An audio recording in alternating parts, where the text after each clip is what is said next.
Hello, Tinfoil Hat Lady here, and thank you for having me on the Conspiracy Show. Wow, all the names, yes. Well, we'll take it one at a time. The name Tinfoil Hat Lady I thought was a great name for a show to let people know what I was talking about, what subjects I was going to broach. And the character then needed a proper name, so I used the nickname that my husband gave me, which was Hilarious Schnorkel Farkin, because he thinks I'm so funny. And that was perfect for her, so that's what I used.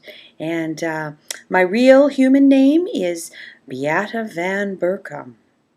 Yes, which is odd and unreasonable and literally just a fluke of nature, because Beata is a Spanish word meaning white witch. Or devout or pious woman. It just depends on your point of view. And apparently these people, if they were popular, if these people were popular back in the day, they were canonized and made saints. But if a beata was not popular, then, you know. Yes.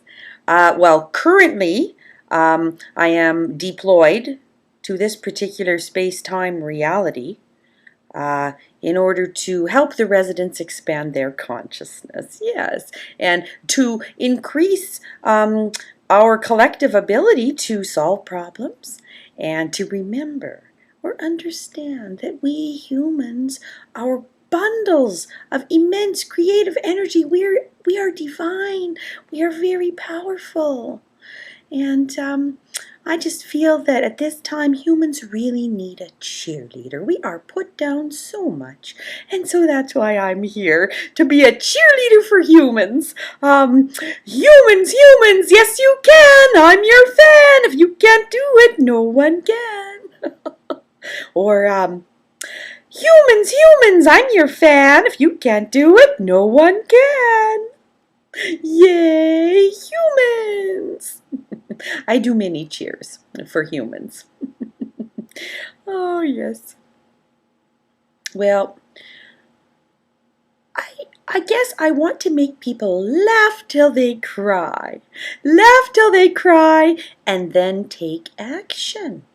Because you know, action is life and inaction is death. Did you know that? It's true.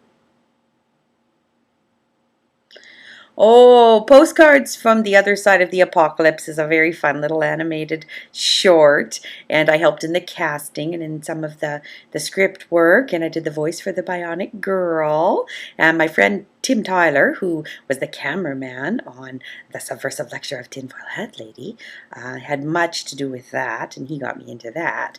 And no, I didn't have any creative control on that at all. Because if I did have any creative control, I would have drawn that Bionic Girl's Bamboozlers just a little smaller. But apparently, larger is popular, quite popular. So with the return of the goddess energy and all the feminine energy, I just say, oh well. And what the heck, and who am I to complain, right? Oh, well, yes, 9/11. The inherent laws of nature and physics are quite credible.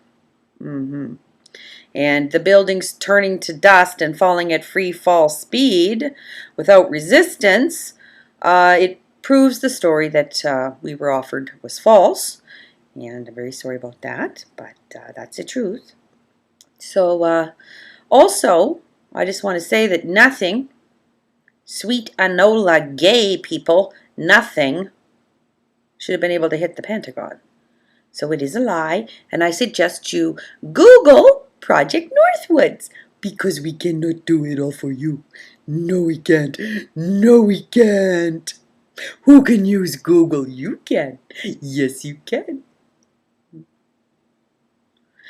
Yes, reptilians. Well, you know, I gotta say, not only do our ancient stories and creation myths contain the bad old snake archetype all the time, I think that the idea of a species that pokes us with a stick, if you will, and then eats our collective fear vibration may explain a few things.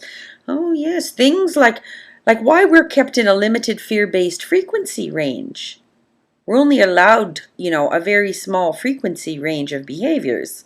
So we're kept basically in a mental, emotional, and spiritual boundary, and it's set up for us by the church, the school, the government, and the mass media, which is perpetuated socially by us, our culture. And, I often imagine that we are all in a very large cage, only it's a cage that locks from the inside, right? But every time one of us figures this out and yells out, "Hey, everybody, the cage locks from the inside, we can all get out!" Well, we just beat this one to a pulp, eh? And then we don't even bother to go examine the locking mechanism. And I also really feel that the concept of war is alien to humans. Just like that speech in 1987 that Ronald Reagan made to the UN, September 87, and he said that war and the threat of war is alien to humans. Maybe that could be the literal truth. So if war is a non-Earth based or then extraterrestrial concept, our exposure to it, its traumatic influences, then keeps us collectively in a state of trauma. And once we are in a state of trauma, it is very easy for whoever to implant, ideas and thoughts into our minds. Because this is called trauma-based mind control. Yes. And it explains why on the morning of 9/11, when we had all seen the impossible happen as the towers fell, later, when Building 7 fell, well, we were all, still in such shock and awe that we just went, "Oh, another building fell down. Oh well, okay. What's the world coming to?" So if we are not taught constantly to fear the germs in our toilet bowl, we're taught to fear a faceless terrorist enemy. And one day, we may even be taught to fear aliens. Oh, we need space-based weapons. We must fight the aliens. Just watch for that one, Project Green Star. Just watch for it. Wait for it. You've been warned. Heads up. Oh, my tinfoil hat. Yes. Oh, my wonderful tinfoil hat. Well, it protects me against self-doubt and self-depreciation, self-sabotage, and it reminds me to always use my best manners and to always use my own thoughts and my own intuition. And it reminds me not to bolt in fear with a bunch of mainstream sheep. And to always self-reference, eh? Oh, yes. Now, I try my best to bring a smile to the face of the masses. Goodness knows we all need a good laugh, right? Because, there is a crazy train running amok out here. And people are just hanging on by a thread. But it is a very strong thread. And so I have a lot of hope. Yes.